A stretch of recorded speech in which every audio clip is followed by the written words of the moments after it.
有大概 Yeah, I think we can do better than this. These donuts are for you, so if you want a donut, please come on and get one.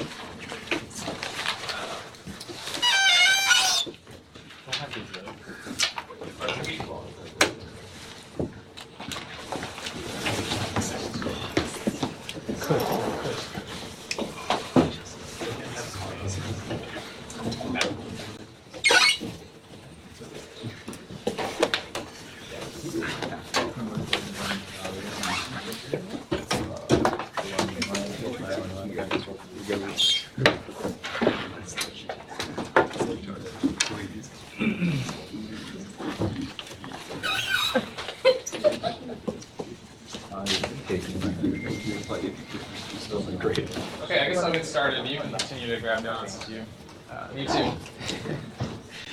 So today is the last class, and I'm doing a review, and so we'll go over some slides to kind of review each one of the lectures. But then also, if we have time, I'll also go over any of the practice questions, or some of the practice questions, and anyone in particular that you want me to go over. You can let me know about that. And I'll be happy to do that. Okay. So, talking about, this is a, I updated this slide, so I'm not sure why this is an older version, but anyway.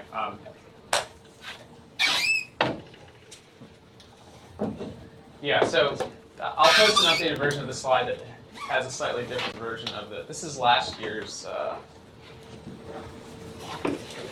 slide. You know, actually, let me open up the PDF. I think the PDF might be more up to date. Start with that.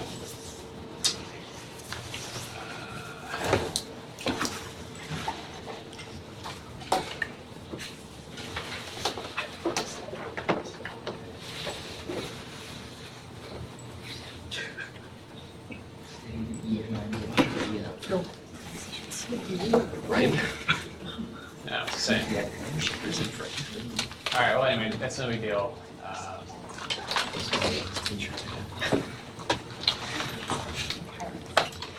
Yeah, so there are a bunch of practice materials online. There are practice exams. There are 5 of them. There's like the practice midterm, the real midterm, maybe last year's midterm. I don't remember.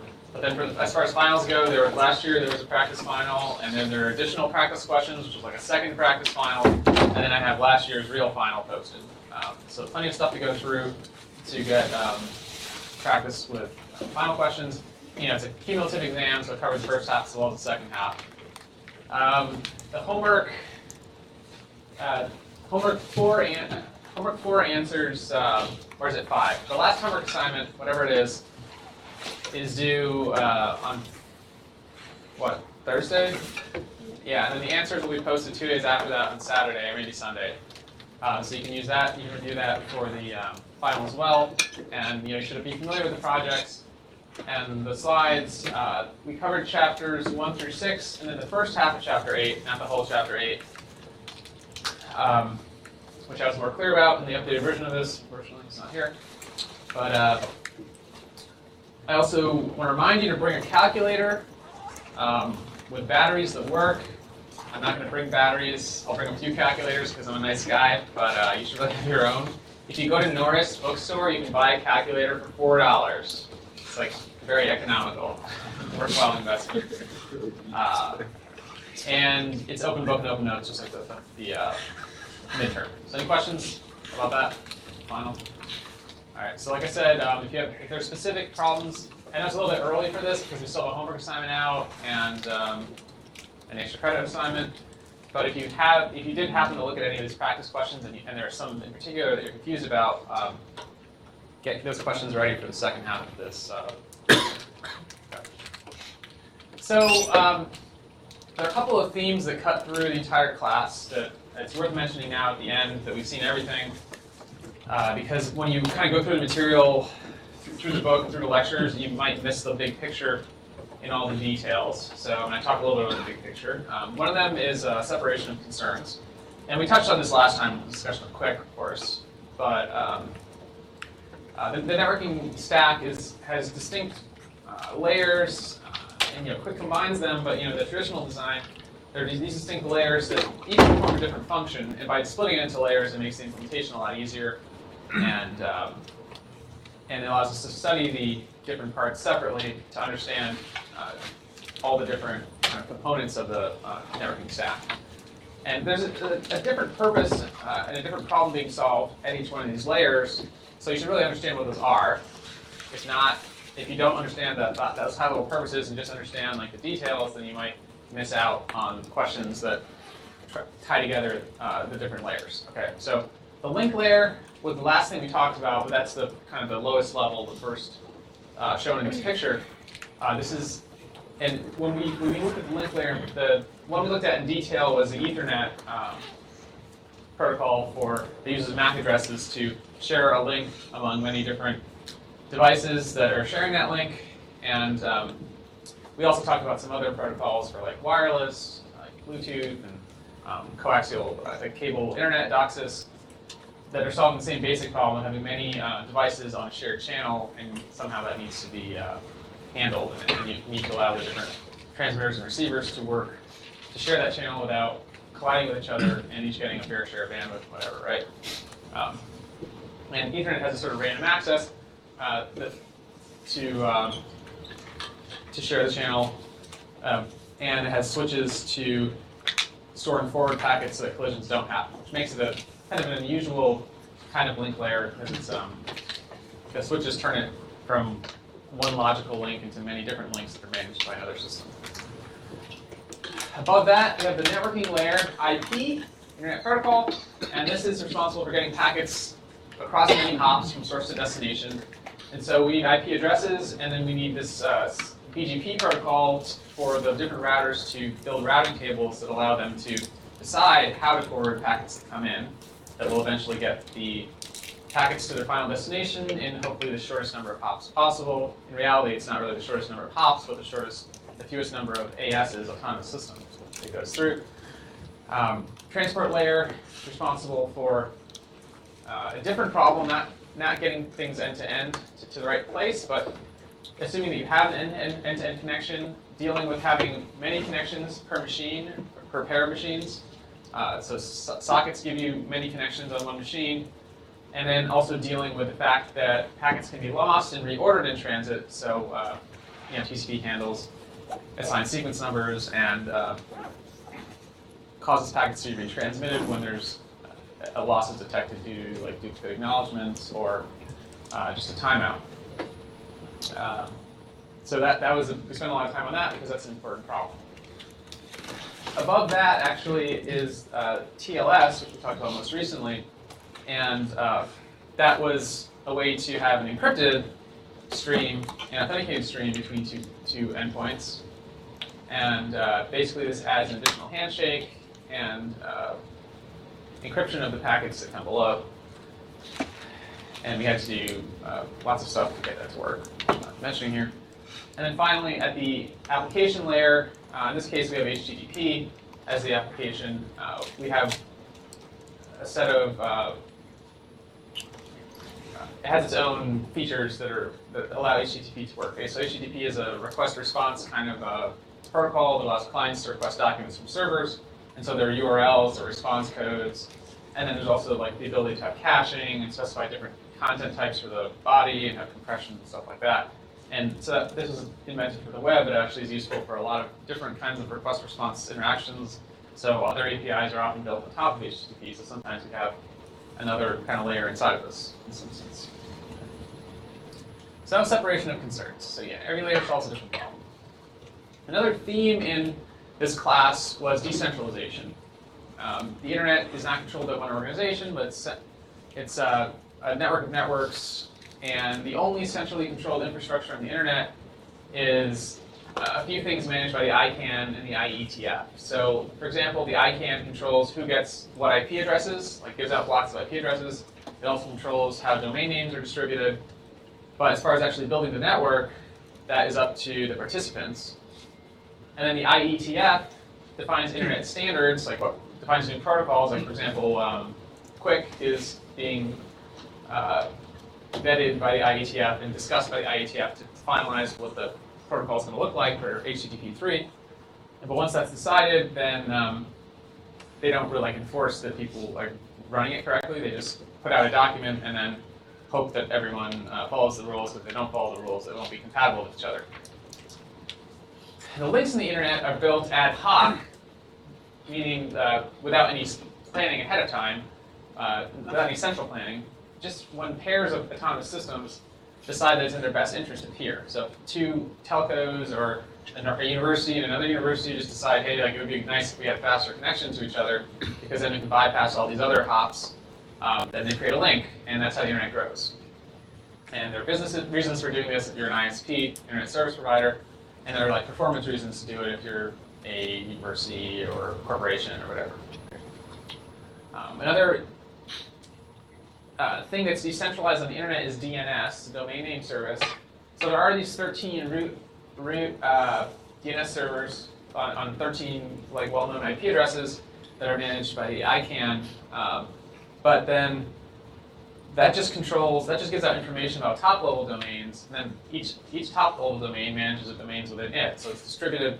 The task of mapping between host names and IP addresses is managed by many different thousands, if not millions, of different servers throughout the world, depending on which host name you're querying, what the top-level domain is, what the next-level domain is, and so on. So that's actually a distributed scheme. BGP is a distributed algorithm to compute shortest path using the distance vector algorithm, or a variation of the distance vector algorithm, and that allows the shortest path to be computed. I mean, not strictly the shortest path, but because things change too much for you to ever really reach truly the shortest path. But in general, you get close to the shortest path without every node having to have information, complete and accurate information about the whole network, as you saw in your project. And another aspect of decentralization is actually in TCP, congestion control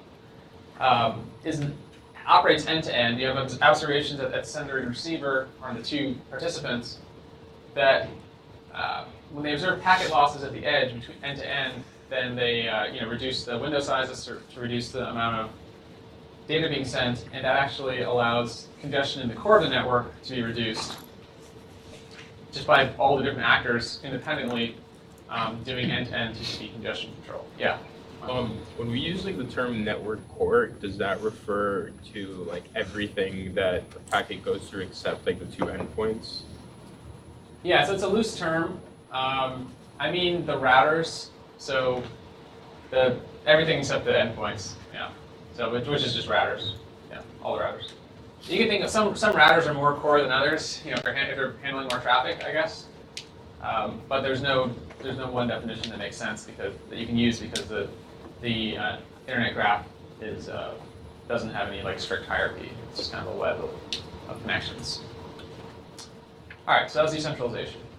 Another theme in the class is fault tolerance, and that's because the internet, unlike some other networks, I guess, the internet was designed to handle problems more at a higher level than at a lower level. So it's designed to work on unreliable hardware. So unreliable links, unreliable routers.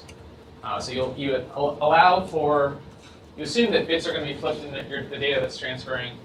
So you have checksums to deal with that. You assume that packets might be dropped.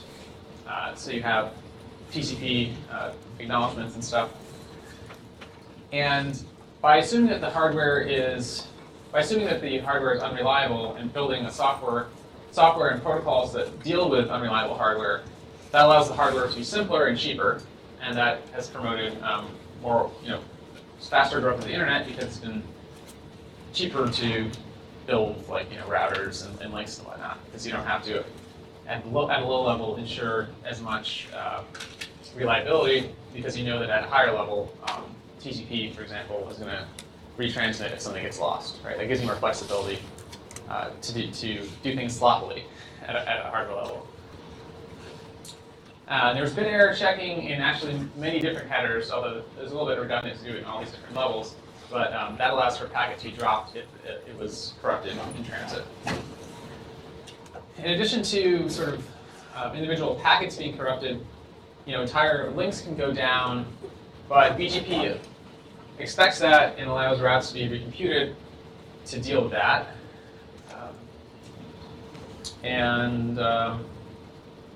Yeah, and then also, I already mentioned how TCP does delivery confirmation and retransmission to deal with the low-level problems. And then you also have, if you consider also security faults as a type of unreliability, TLS deals with the fact that that you don't necessarily trust everyone in the chain of transmission. Someone could be redirecting your packet to the wrong destination or impersonating the destination, yet at a sort of transport level, at the TLS level, we have ways to authenticate certificates so that even if someone tries to misdirect our packet or impersonate the destination, we can detect that and deal with it, right? So this is an alternative to, we haven't really talked about it, but theoretically you could have a network design where instead of having these application level checks and transport level checks, you actually had a very strict control and monitoring of all the hardware that was installed, all the links and all the routers could be very carefully managed by some trusted, state authority or something like that. But that's not the case in reality on the internet. Okay, so those are some themes that I thought of. There are probably other themes you could think of, but the rest I guess I have a bunch of slides, like one for each class. Let me ask you, do you think it would be a better use of time to do a 20-minute review of this stuff now, or to skip that and just work on problems? So first option, review. Second option, don't review. Okay, so it's a little bit split, but I think a little bit more toward review. Okay, so sorry if you lost. We're obviously talking about the internet, and in the first chapter we talked about different physical media and the fact that it's loosely coupled and decentralized. Okay, I've already touched on that. Remember that a protocol is a set of rules for communicating. It's not like an actor or an object. It's just a set of rules. And then in this first chapter, we also talked a little bit about the history, like the telephone network, how it's different. It uses circuit switching, which reserves end-to-end electrical connection, or at least a logical electrical connection, an end-to-end channel along the path, so that your communication can happen with this certain bandwidth, reserved bandwidth, and your call won't be interrupted because others try to use the network. The internet uses packet switching instead, so packets are stored and forwarded, and it's best effort delivery. And the big advantage of this is that it deals better with bursty traffic. Like, it doesn't deny users access to the network if there is a big burst of traffic, a lot of congestion. It just requires everyone to slow down their connections. Because there are reservations, that has pros and cons, I guess. Because if you really need a certain minimum amount of bandwidth to do anything useful, like on a telephone conversation, you need to be able to hear what the other person is saying. You can't slow down the speech somehow. Although you could degrade the codec if you were really clever. For most internet services, data services, it's okay to just slow down the traffic. And it also vastly simplifies the network and allows it to be more decentralized and without coordination between different parties, end-to-end, to like reserve channels. Okay. So let's see, packets travel on many hops to reach the intended destination. One of the interesting things about that, if you look at what happens at each hop, there's a router that forwards a packet, and then we spend a little time looking at what routers are and what they do, the fact that they have queues to handle packets that are incoming before they forward them out on the other end. The reason they have a queue is because there may be more demand, there may be more packets coming in than can go out at a given time, and if that peak in demand is short, then a queue will allow you to just kind of store the packets and then send them a little bit later without having to drop any packets. But then when the queue is full, eventually you do have to drop packets. There were, When we talk about delay in a network, the most obvious one is the propagation delay of the link due to like the speed of light. That's a hard limitation. But then there are other types of delay. So every node, every router that a packet travels through has to do some processing. So there's time associated with that nodal processing. There may be queuing in that router because the outbound links are busy, so the packet has to wait before it's sent. And then even without any queuing or nodal processing delay, there's also a transmission delay, meaning that there's a packet of a certain size that needs to be transmitted. There has to be a certain amount of space between each bit in order for that link to, for the message to be decoded on the other side correctly without error. So that kind of spacing of the bits is the bit rate, which gives you a transmission delay proportional to the size of the message. Okay. Yeah, internet's a network of network. And peering is when networks connect to each other without payment. But sometimes when ISPs are organizations that charge companies to connect to their networks. Yeah. Okay, so socket, is, I guess you've worked enough with sockets in projects to probably know this, but it's a software abstraction of a network connection. Sometimes the terminology like port versus socket is confusing to people. A port is a number that's associated with the socket, and the socket is a combination of the IP address and the port as well as the protocol, whether it's TCP or UDP. A socket is used by one application on the computer, and so when a packet comes in, the OS decides, based on the port number and IP address and protocol, what socket it should go to, and that allows the OS to hand off the packet to the right programmer. Let's see. We talked about application layer protocols, like HTTP as an example. Very often these use a client-server architecture where clients make requests to servers, servers send responses. HTTP is an example of that, so the browser is the client, the web server is the server. There also are peer-to-peer architectures that have a bunch of sort of equal or equivalent participants, where participants both request data and provide data. So some file sharing applications work like that. Skype kind of works like that. But that's less common and more difficult to organize. Yeah, and I already mentioned a little bit about HTTP, so I'll skip that. Another application layer protocol we looked at a little bit of detail is SMTP, the mail transport protocol, which is older than HTTP. It was invented in the 80s, and this is used for sending email. And it's also a text-based protocol like HTTP, so you can actually type out the protocol in like a telnet session, send an email, which is kind of fun. But one difference between SMTP and HTTP is that SMTP is stateful, meaning that the server, you have to send a sequence of requests in order to make something happen, like in order to make the email send in the correct way. So the server kind of interprets your request one piece at a time and gives you intermediate responses.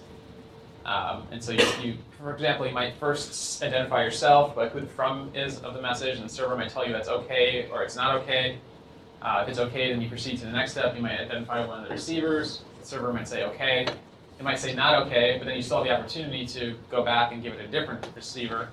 So you can kind of correct yourself bit by bit and eventually finish the message. As opposed to HTTP, a stateless approach would have the entire request in one message that was sent, and then it was all at once acknowledged as okay or having some error. DNS was another application layer protocol. It's built on UDP usually, but it's also an important, fundamental internet service because it maps from domain names to IP addresses, and this lets users have friendly ways to, mnemonics for connecting to computers, so you can just remember a domain name a lot easier than you can remember an IP address. It also allows you to have services that are identified by a host name that's constant, a domain name that's constant, but yet over time you change the IP address as you move the service between different machines. As machines get retired and replaced, they might get different IP addresses. So DNS lets you do that. So it's a level of indirection that serves a lot of purposes. It can also be used for load balancing. So it allows a single host name to be mapped to many IP addresses, to have many servers that handle requests, the same type of request. And geographic load balancing is used by content delivery networks also use DNS to give different answers to users in different parts of the world, so that when you go to access a web service, you're directed to the closest IP address to get better performance accessing that service.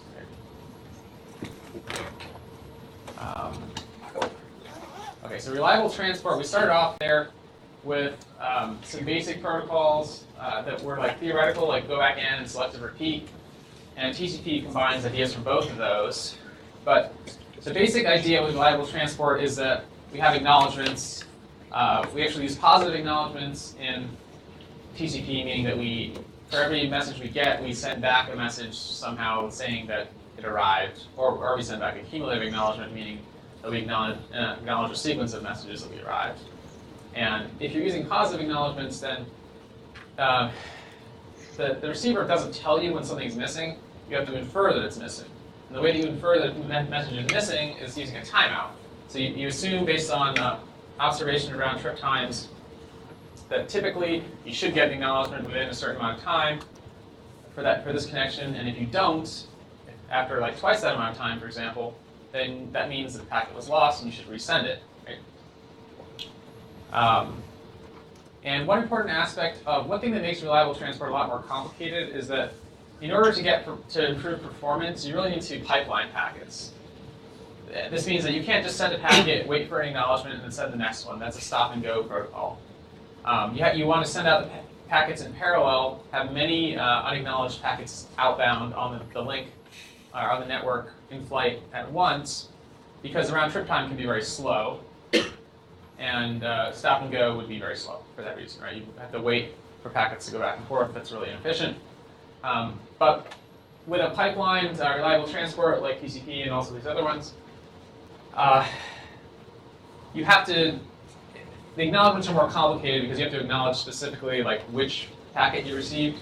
And so you need sequence numbers for the packets, and you need to have some way to keep track of multiple in-flight packets. And the way you do that is through a window. So you have a window that indicates, well, window size is the maximum number of in-flight packets, and then that window contains information about in-flight packets that is adjusted based on the acknowledgements that come in and the new packets that you send. Okay. All right, so TCP, it's different than the simpler reliable transport protocols. It uses cumulative ACKs, and it also combines acknowledgements with data segments. That's actually one really different aspect of it. So when you if I send a request to a server, instead of the server acknowledging my request and then sending me the response, I can actually acknowledge the request and send the response data in the same packet, and that is a lot more efficient. When we talk about the efficiency of these exchanges, one important consideration is the header size. So every packet has to have a certain amount of information at the top for Ethernet and IP and TCP. And so if you send small messages, for example, if you just want to acknowledge something, you would end up sending a large amount of data for a very small bit of information. So it's better to combine packets when you can to reduce header overhead. With TCP, there is a recommended way of computing your acknowledgement timeout, which uses an exponentially weighted moving average of observed round trip times. This allows you to have an average estimate of what the round trip time should be for the next packet based on what it was for the previous packets.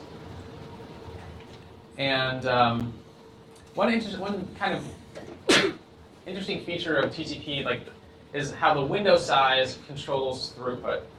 So if you want to send more data, you need a larger window size, because that means that you're going to have more packets in the network, more bytes in flight during one round trip time. Okay, so the relationship is that in a given amount of time, the amount of data you can send, that's the throughput, right? is limited by the window size, because that's the point of the window is to limit the number of packets in flight, and thus throughput depends on window size. So congestion control is, I guess actually it's the next slide. Not congestion. So flow control is a mechanism for preventing overflow at the receiver side. So if the receiver is getting TCP packets, it has to store them somewhere, and it might only have a certain amount of memory to do that. So the receiver actually tells the sender how much space it has in the receive window, and that allows the sender to restrain itself. And at the beginning of a TCP connection, we have a three-way handshake because we need to set up initial sequence numbers and receive windows in both directions. So sequence numbers are important because having a random initial sequence number allows you to not have old packets that arrive late between the two computers somehow be misinterpreted as being part of the new connection, because it's very unlikely that the sequence number of those old packets will fall inside that new random range. Okay. All right, so TCP congestion control is a set of heuristics that try to prevent packet loss. Remember, packet loss happens when the network, when a routers are receiving more packets than they can send, and that happens when the connections end-to-end are sending too much data, right?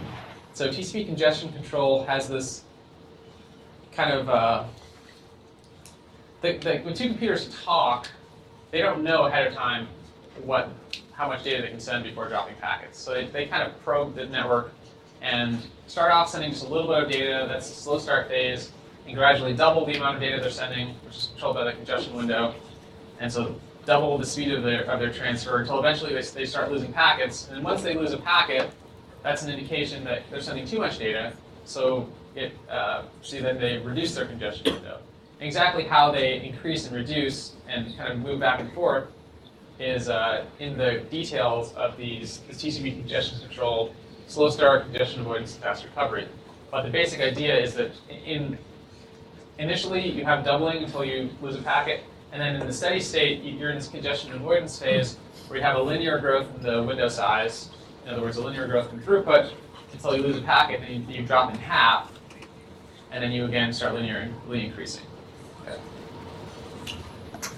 All right, this allows you to not just discover the network speed, but adapt to changing network conditions, because your competing traffic comes and goes, giving you more and less bandwidth to deal with.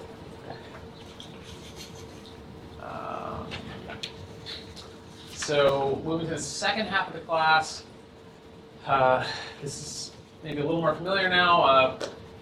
An IP version 4 is used to get packets end-to-end. So you have IP addresses, and you have routers that look at those IP addresses to figure out where to send packets. Each router has a forwarding table that maps addresses to outbound links, and it uses longest prefix matching. Fragmentation is not too important. There's a header associated with IP, of course. And we use this CIDR notation where we have an IP address followed by slash and then a number that specifies the size of the subnet to specify a block of IP addresses that kind of start at this location and can have the least significant bits change to higher values. And these are used both to specify, mainly to specify routes in forwarding tables. But it can also be used to specify the subnet of a LAN. In order for a machine to join an IP network, it has to have certain pieces of information: its own IP address, the subnet mask, the gateway, and the DNS server. So the subnet mask and gateway are used together, right, along the IP address. We didn't really talk too much about this, but the reason you need a subnet mask is so that you know if you're talking to a certain IP address, is it one that I can reach directly, or is it one that I have to go through a router to go to some outside subnet? Is it in my subnet, or is it in an outside subnet? If it's in an outside subnet, then you have to forward the packet to the gateway, which is the router that forwards the packet to the final destination, or starts forwarding it toward its final destination. We also talked about NATs, network address translators, which allow one IP address to be used by many machines behind it on a private network. It does this by making all those computers look like one big machine with lots of processes running instead of having many machines with different processes running. And it does this by rewriting the addresses and ports of the messages that come in and out. I've had a couple examples of how that works. So you should be able to handle that kind of NAT translation in an exam. Yeah. Fragmentation, so it's theoretically like you could get like 3 out of 4 of the fragments, right? Will the receiver handle that by requesting the whole packet again, or fragment? I think that with IP fragmentation, it'll just drop the packets, the fragments, if they don't all arrive. So it's this idea of breaking up large data into small pieces and sending them one at a time is kind of what TCP does. But TCP does a much better job of like breaking things into segments, assigning them numbers, and like having acknowledgments and retransmissions.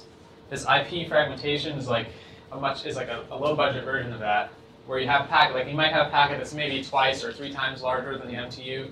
So you break it into a few fragments, not a ton of fragments, but a few fragments, and you send them individually, and you reassemble them at the destination. But I don't think there's any like negative acknowledgement thing that causes them to be retransmitted. I'm not sure, but.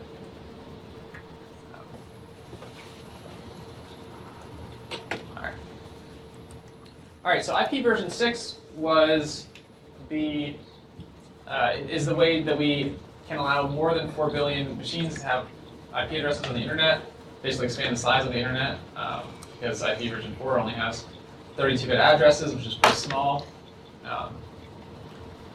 And so IP version 6 uses 128-bit addresses, and but unfortunately, it's not like totally compatible with IP version 4.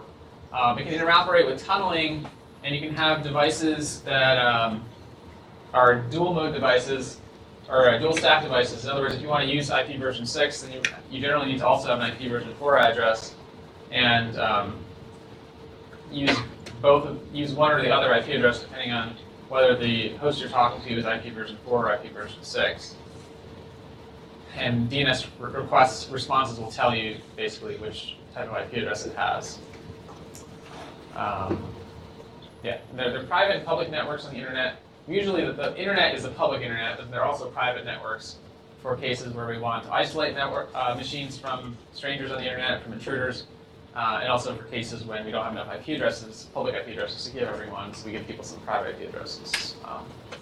Yeah. Within routers, you can prioritize different packets, different types of traffic, different users, using waited for queuing to basically create queues of for different types of traffic and spending more time emptying different queues depending on how much priority they have.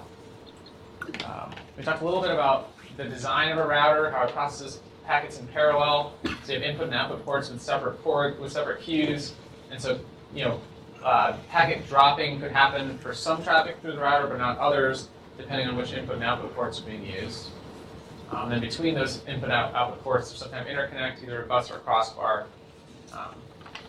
Yeah.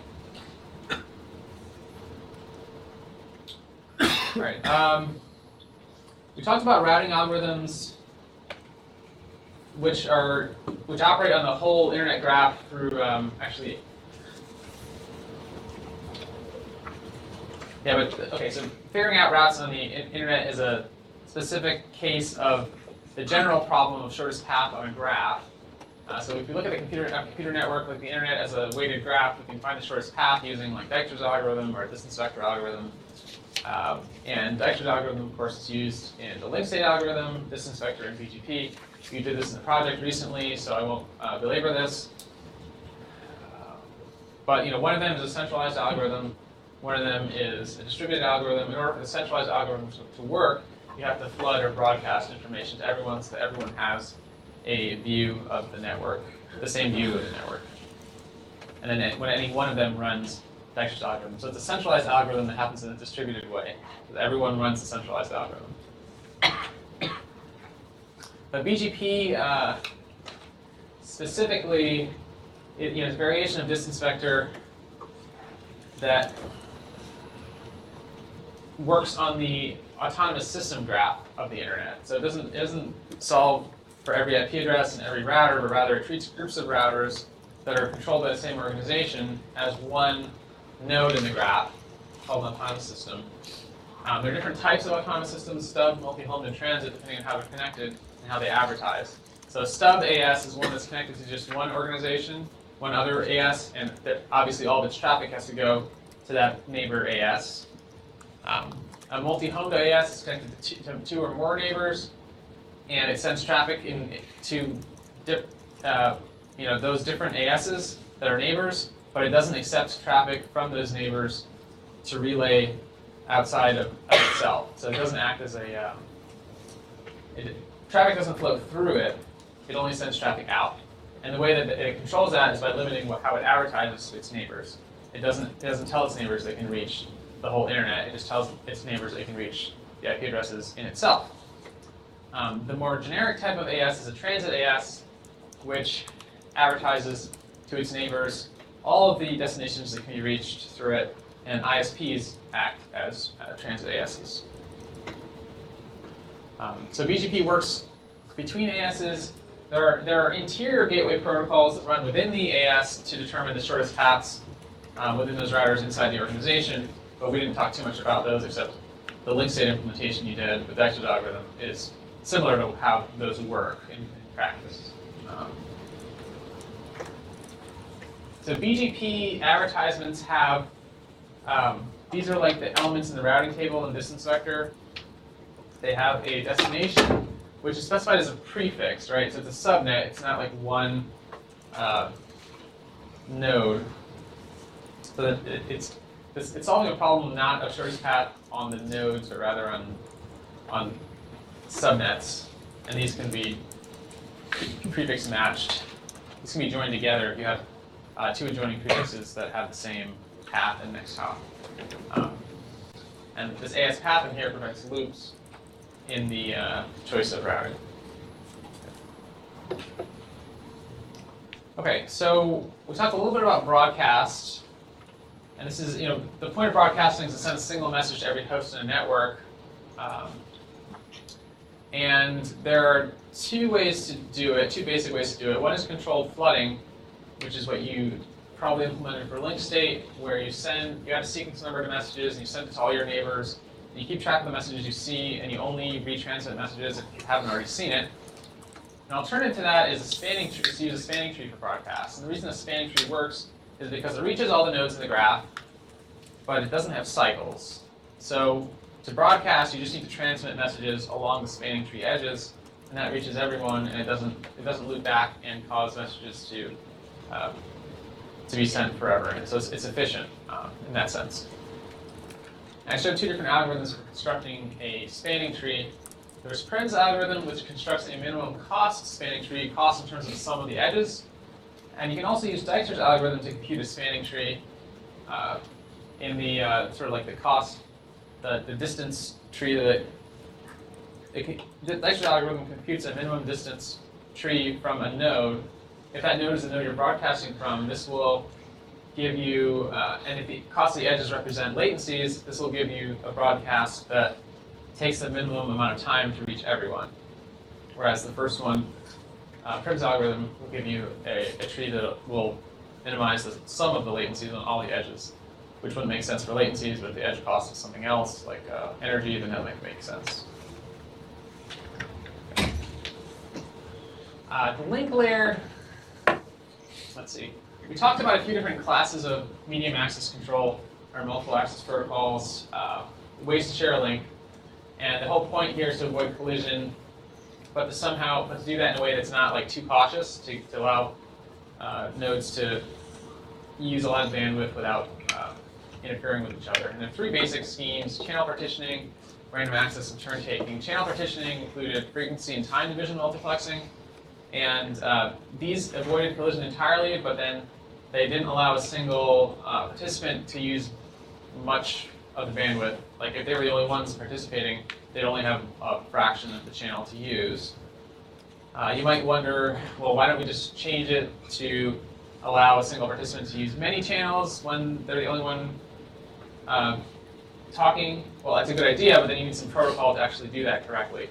And so once you start changing the assignment of nodes to channels dynamically, then you have something more like a turn-taking protocol.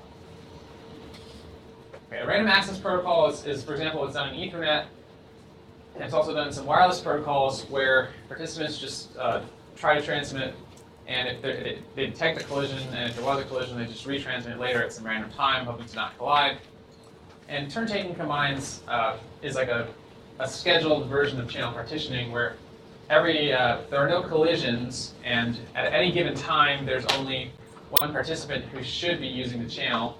But once their time expires or they're done, then they relinquish the channel and let someone else use the channel, either because a master told them to, which is what polling does, or because they told someone else to use the channel, which is what token passing does.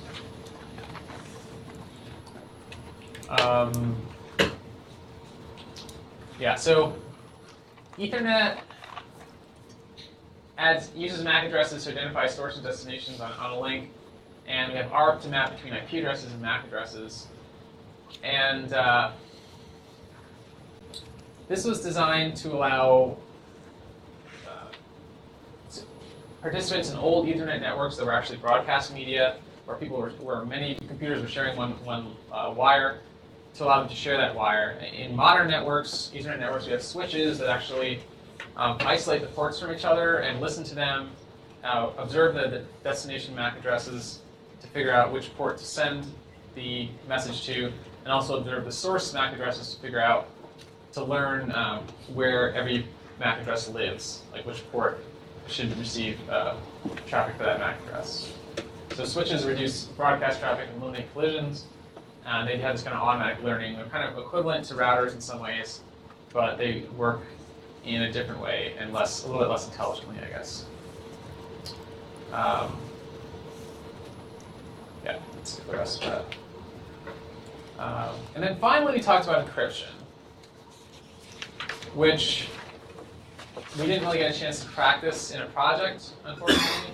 Well, nor did we practice link layer, I guess. But here, this is an important topic for networking, and we started off talking about symmetric key encryption, which is like, easy to understand. You have a secret key that you use to encrypt and decrypt a message, but that wasn't enough because you have to somehow establish this key with a party that you've never talked to before using a untrusted medium, the internet. So in order to get around that problem, we introduced public key cryptography, which somehow has a pair of keys that separate encryption and decryption into using two different keys. And you can share your public key and use that for encryption. Others can use that to encrypt messages bound to you, that are sent to you, and then you can use your private key to decrypt, which itself is a big advance. And it allows you to, for example, send a symmetric key to someone without it being read. But then we still have the possibility for a man-in-the-middle attack because the network, you don't really see what's going on in the network. You're not sure who you are talking to. Who you sent the message to is really the person who received the message and who is responding. So we use digital signatures to establish transitive trust, verify public keys, and ensure that your messages you encrypt messages such that the intended receiver can decrypt them and not some person pretending to be the intended receiver. And this is done through the public key infrastructure that establishes transitive trust through certificates. Certificates are these documents that include some claim that's signed using a private key held by someone. And then if you know what the public key is supposed to be for that person, you can verify that they in fact signed it because only they would have been able to encrypt the hash of the document such that you can decrypt it with the public key. But normally you don't have the public key associated with the certificate. Instead, you have an intermediate certificate which tells you what the public key is, and in turn might be signed by someone that you trust. So it's like that's why I say it's transitive trust, because you have a chain of certificates that establish trust. Yeah. And so not only so security and encryption is complicated not just because you need these public keys to ensure, to set up your encryption, and you need a chain of trust to verify that someone isn't pretending to be the person you're talking to. But then there also are more sophisticated attacks or subtle attacks involving like replay of messages, for example, where the attacker doesn't get total control over the communication. They can't see what's going on, but they still have the potential to cause bad things to happen by causing a sender to say the same thing again later that they said previously. That alone, even though it doesn't seem like a very strong kind of attack, can cause trouble if what was in the sender's message was like an authenticated request to do something that has real life impact, like like buying something on the internet or something like that. Okay. And then finally, we talked about Quick. This is a new protocol which solves several problems that are the problems that exist because of the separation of layers. And the problems are that establishing connections with TCP and TLS is slow because there are 2 handshakes required. First TCP, then TLS. So Quick combines the 2 into 1 handshake, and even allows you to have a zero handshake or 0 round-trip time reconnection if you connect back to the same machine that you talked to recently, so you still have a record of what their public key is. It allows you to deal with your IP address changing without breaking a TCP connection, because every connection has a stream ID, or every HTTP request has a stream ID, and you can use that instead of the socket to identify the request and response. And then another problem in the traditional stack is that like web browsers, for example, make a lot of follow-up requests, and they make a lot of requests in general to a given machine. And it's doing a lot of connection setup for all these handshakes is slow. So HTTP 2, which also is included in Quick, HTTP over Quick, allows you to create many streams on one connection. So you don't have to do a lot of handshakes, you just do one handshake. But then if you're using TCP and then one packet is lost, you can have what's called head-of-line blocking, where later packets that did arrive are not delivered up to the application layer because there's a piece of this TCP stream that's missing, and TCP waits for that piece to be filled in before everything later is delivered. That's inefficient because the loss might only affect one of the streams and not all the other ones that are waiting for a reason. So that is the summary. Any questions about that? Questions about the class?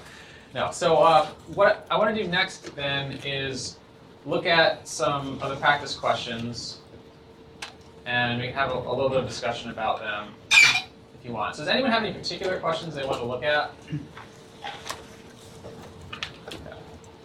In that case, what I'm going to do is try to pick out some difficult questions, and then we can talk about them.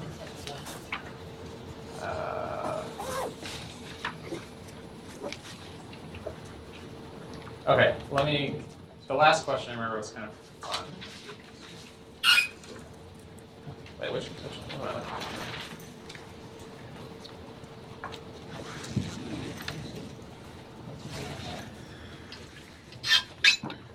Okay, so here's one question, question 2. It's about the link layer. So it's speculating about, or talking about a new protocol that is actually going to be kind of bad. If you have a media access protocol that shares a link by the following rules: you check the link before you transmit, and if it's busy, you wait 10 milliseconds and try again. You also sense the link while you're transmitting. If you sense a collision with another sender, then you wait 10 milliseconds and try again. And you also have a checksum to check whether the packet was corrupted in transit, and therefore to retransmit. So I guess the question here is why is this a bad design? Specifically, why is it a bad choice to wait 10 milliseconds here and here? Maybe it's. So how is this different than Ethernet, for example? Ethernet does something similar, but it doesn't wait 10 seconds. It waits a random amount of time here in the second step. Yeah. Well, I mean, it's possible you get in a cycle where everyone waits the same amount of time, tries to retransmit at the same time, and then. Yeah. If there's a collision, by definition, that means someone else is trying to talk at that time. And if they also are following this rule, they will also detect the collision at roughly the same time you will. And so they'll have multiple people who start this 10 millisecond timer at the same time, roughly the same time, and then they'll recollide with each other. Yes? So like for the before transmitting because 10 milliseconds is necessarily bad. For the what? So like you have the while and the before transmitting. For the Yeah. before case, and 10 milliseconds. Yeah, this isn't necessarily bad. For the first bullet point, this is actually okay. Because there's no, I mean, whether or not it's the right number will depend on the medium, like how busy it is, things like that, how fast transmissions are.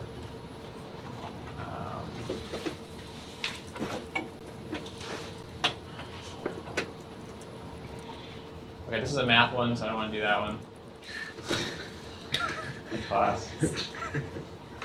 All right, draw the shortest path tree. Okay, that's straightforward. No, it's straightforward.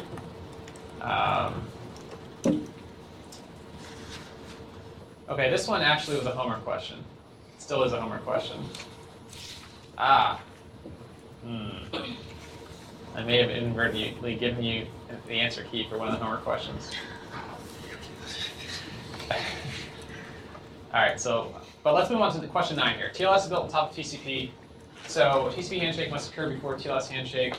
The design adds latency is not strictly necessary. Okay, I guess last year I didn't give a lecture on QUIC. So QUIC solves this problem. How might two handshakes be combined to reduce latency, both the TCP and TLS handshake? So I think I've said many times that QUIC combines the two handshakes. But like literally, how does that happen? How can it combine the two handshakes? And what does it mean to combine the two handshakes?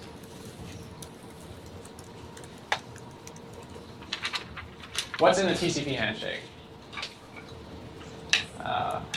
Initial sequence numbers and flow control window size. And what's in the TLS handshake? We didn't talk in detail, but there are like encryption parameters, like your public key, a list of ciphers that you can deal with, initialization vectors, things like that. So you're sending, the point of the handshake is to exchange certain pieces of information that you're going to need later on. So the way this two-step handshake is like, first you give some information, and then you give other information. So the solution is to just give both of those informations at the same time, both those sets of information at the same time.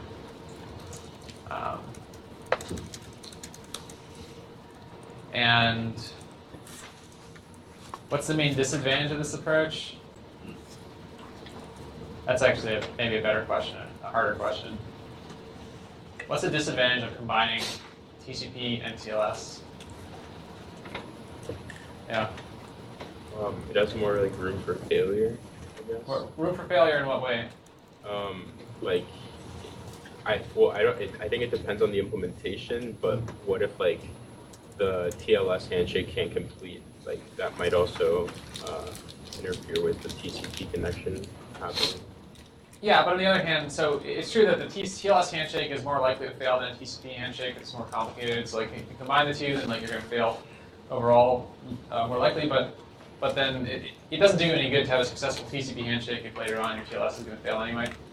But I mean, the idea of failure is the right idea in some sense, because one of the problems of combining two different protocols is that you make the code more complicated, and so you introduce more possibilities for bugs, because you have like a code base that's twice as long is going to have like 4 times as many bugs, not twice as many bugs, like something like that. You know, as the complexity grows, the opportunity for mistakes grows exponentially. So that's one problem, and also just combining the layers it creates more complexity in the implementation rather than having them isolated. That's the main answer I would give.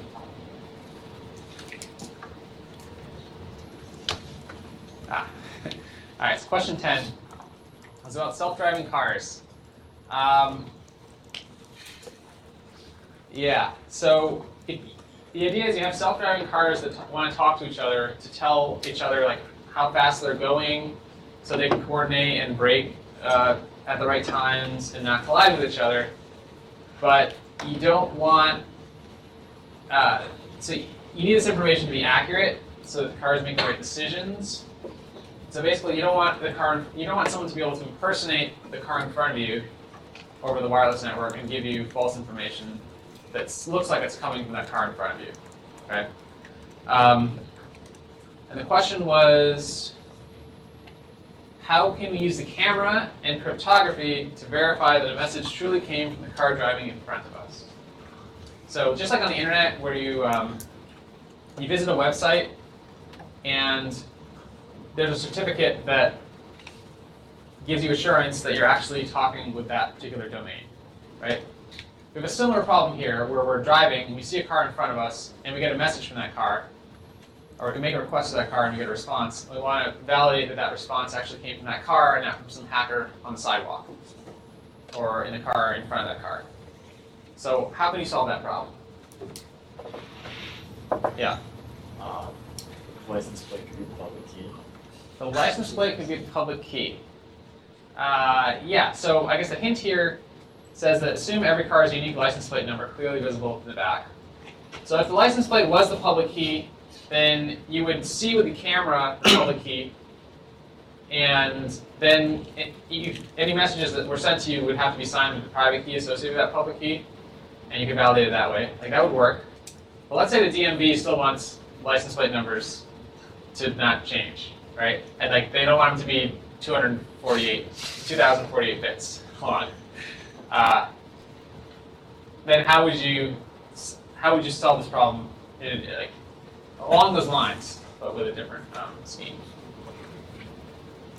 The basic idea is right. You can use the camera. With the camera, you can check something on the car that's in control of the car owner, and that can't be spoofed by a hacker. A hacker can't suddenly like change what's written on a car that you're looking at, right? That's in control of the driver. Yeah. So is it like using the plate as a certificate? What do you mean by using the plate as a certificate? So I guess instead of going to look up a certificate associated with this, I don't know. So you're thinking along the right lines. So when you visit a website, the certificate that you get back lists the host name. Like if you're visiting Northwestern.edu, it says Northwestern.edu, it lists the public key and has a signature by someone that you transitively trust. Okay, you can do the same thing with a car. But the thing you know about the car is the license plate number in this case. You can read the license plate number, just like you can read in the URL what site you're trying to connect to. So you can have a certificate that was provided by this car that listed the license plate number, listed the public key, which is longer than the license plate number, and was signed by a trusted authority. So on the car, you have to have some root certificates and do the same PKI thing. You might need an internet connection. Well, no, you don't need an internet connection. If you just in your car have a list of, like, say, 100 root certificates, and then the car in front of you would provide you with either a certificate signed by one of those 100 roots or signed by an intermediate, and they also provide the intermediate certificate that was signed by one of the roots, same as accessing a web page.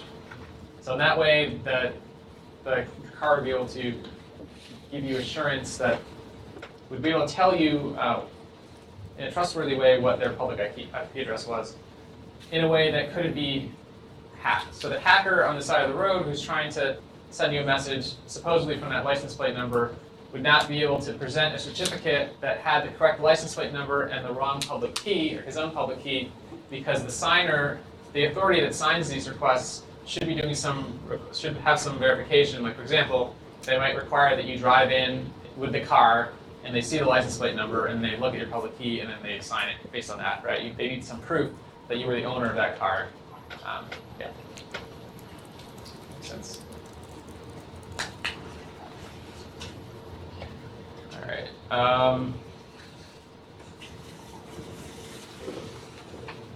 Let's see.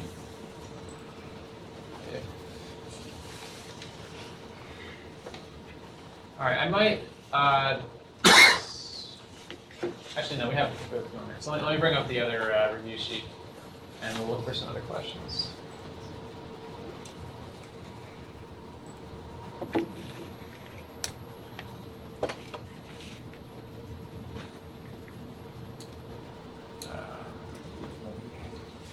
Okay, first one is about TFTP. So TFTP is a file transfer protocol. So it's similar to HTTP in that it allows you to make a request and get a response. but it's built on top of UDP instead of TCP, and it's an older protocol. The client sends a request for a specific file, the server replies with the first data packet, and then the client acknowledges that, and then the server sends the next one if there is one, and it's a stop and wait kind of protocol. So the question was what advantages and disadvantages does TFTP have relative to HTTP? So let's start with the disadvantages. I think those are a little more obvious. What are they? Is it slower? Why is it slower? Yeah, it's a stop and wait. So every time a packet is transmitted, it takes a round trip time. Because it's not using TCP, it's using UDP. What about the reliability? The server doesn't send max Well, the server does send max. in this case. Yeah, the client. Oh wait, okay, sorry. The server doesn't send max, right? So what could happen in that? What Request never reaches and then Yeah. you won't know. Exactly. If your request is lost, the server won't acknowledge it, won't see it, won't acknowledge it, and There's timeouts here. you'd have to, the application would have to have a timeout. So that's not part of the protocol. Then you have to build it into like your use of this protocol on top of that. What about if? I guess there's probably also a timeout built into the stop and wait, so that if the act that the client sent didn't come back to the server or vice versa, it's retransmitted. There's UDP, there's no connection. That's probably be faster. It'd be faster to set up. Yeah. So if you had a really small file that you wanted to get, this would actually be faster than HTTP. If the response fits in one packet, so just like DNS, you could send a request like immediately without doing a SYN and then doing SYNAC. So that would be faster. Yeah. Also, you would transmit less data because there's less like packet overhead. Yeah, there's less packet overhead because the TCP headers are smaller. I mean, larger than UDP headers. And then there's also not the handshake. Right, exactly. What's another advantage? The other thing is you'll see this is sometimes implemented on like really dumb, like really basic networks devices, like maybe a voice over IP phone or a switch. When it boots up, they might use TFTP to get a configuration file from the server. So devices with very little processing power and memory and like code size. So it's a simpler protocol, so it's easier to implement. So it's easier to run on a device that like doesn't have a TCP implementation, for example. So TCP has a lot of different states and things to deal with, so the implementation is kind of complicated. Of course, you can download a TCP library and build it into your application, but you might not have the space to do that or whatever. Okay. All right. So. This is a great question. Live television. Okay, so live television is primarily delivered not on the internet, but over either like radio broadcasts, like the dedicated television transmitters that we have, or cable broadcast networks, not over the internet. And nowadays, video is moving toward the internet.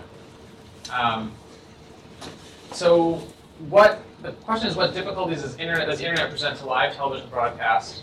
And then what advantages does the internet offer to video services? So again, it's like pros and cons. Pros and cons of doing live television on the internet.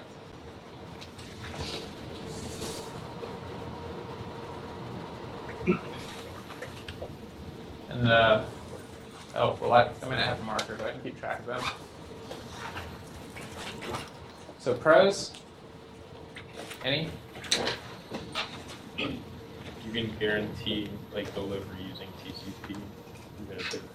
Well, okay, so you're saying that reliability might be better on the internet because TCP has like retransmission. I guess so. That kind of takes away from the whole like live thing, but with like a TV, if you lost a frame there. Yeah. So like one of the challenges on the internet is like it's delayed due to loss and retransmission. So TCP. If you're using TCP, if you're not using TCP,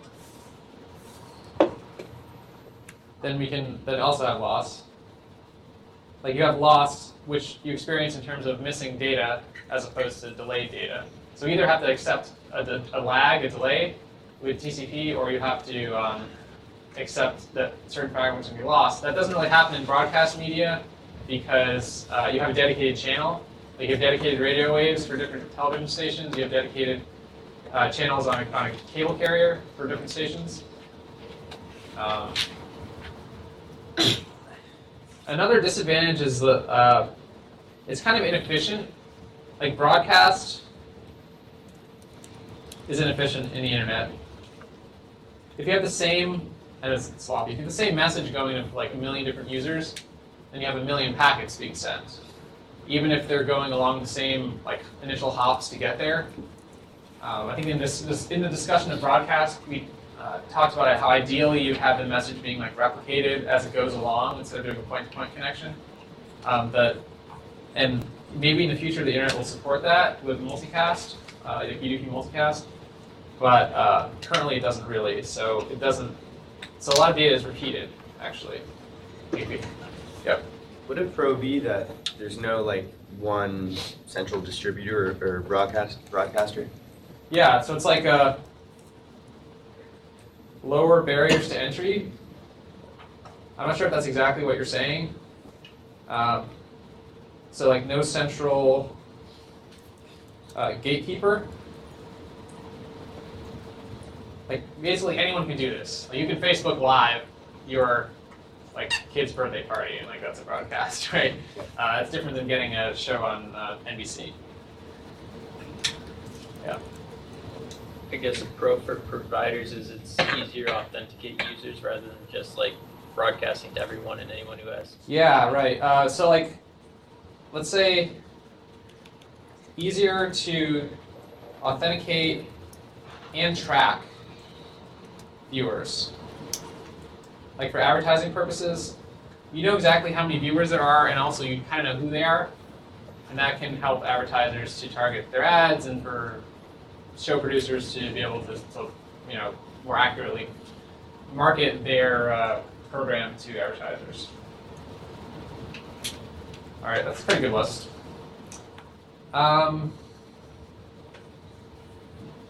Okay, I think that I'm going to leave that there.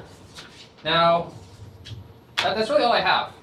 But don't pack up yet, because I have 5 minutes. And in the remaining 5 minutes, I'm going to take the liberty to give you a lecture, like I always do, except it's a lecture about life. Okay, because I know that many of you, this is an advanced class, and you are leaving to get jobs soon, maybe, except if you're starting a PhD program, so you're in for a lot. But you already know more than I do anyway. So I have some parting words of wisdom for you, which you can take with a grain of salt because you know, I have my own unique perspective, which may not match your values and your life. But anyway, so first of all, you know, learning doesn't stop when you graduate, and that's kind of a cliche, but it's software engineering. I'm assuming that you're going into software engineering. Many of you are going into software engineering. There's a lot to know, and your first job is just going to be an opportunity to learn more. And like I think over the next 10 years, you'll probably still be learning a lot every year, and maybe after that, I don't know. But it depends a lot on I think choosing a job that does challenge you, and then moving on when you are no longer challenged at that job, which is something that people sometimes have trouble doing. If your goal is to be a great engineer, you have to seek out challenges and know when you're not being challenged, and not just stay comfortable and continue working somewhere, even though it's easiest to do that.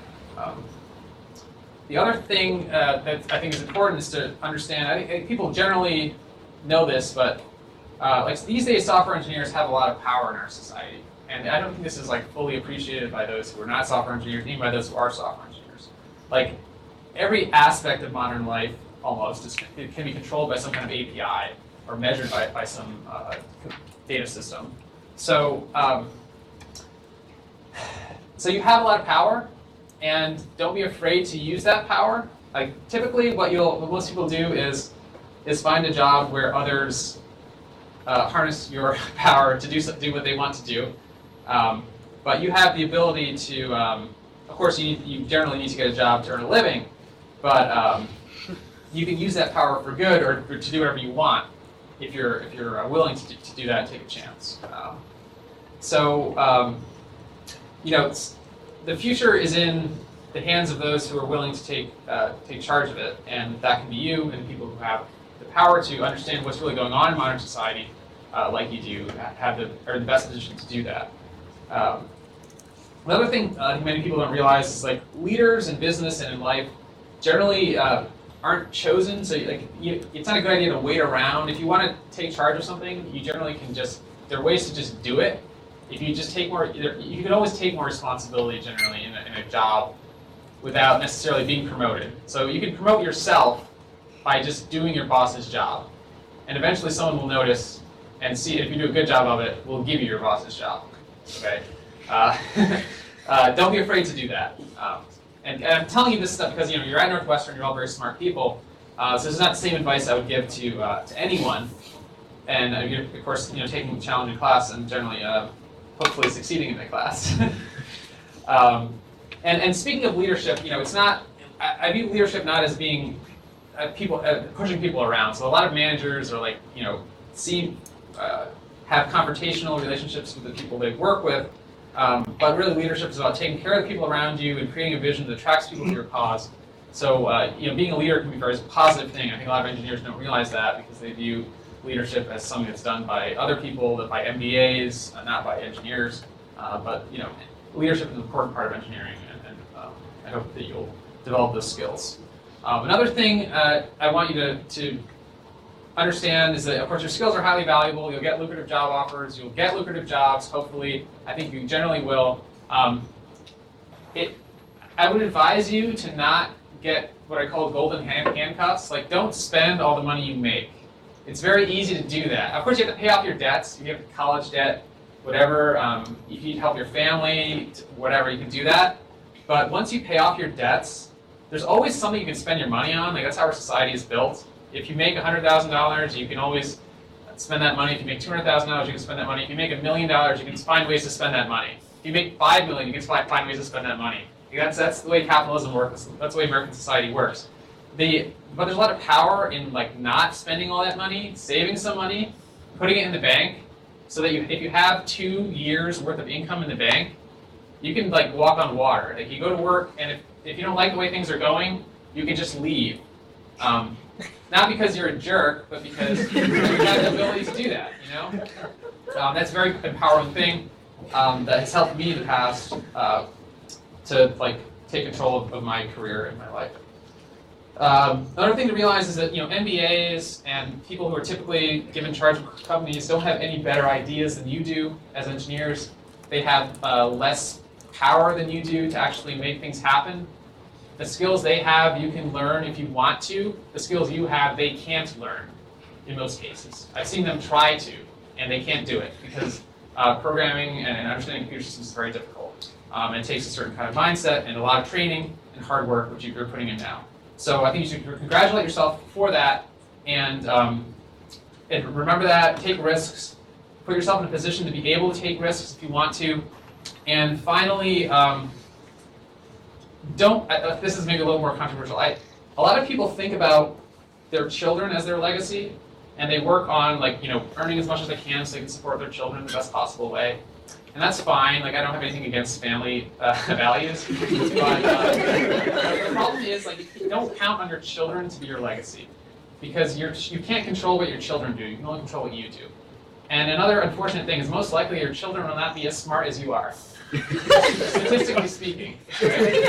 It's true. I've seen so many people who are very bright, PhDs, whatever, doctors, and the children they have, it's like a statistical thing. It's a random process. And they end up they have the violin lessons and the tutors and the fancy house and the ski vacations for the kids, but those kids are never going to be able to do as much as you can in your life because you were given a certain gift that others, even your children, are not going to have. So make sure that you don't squander it. And that's it. So go on and prosper.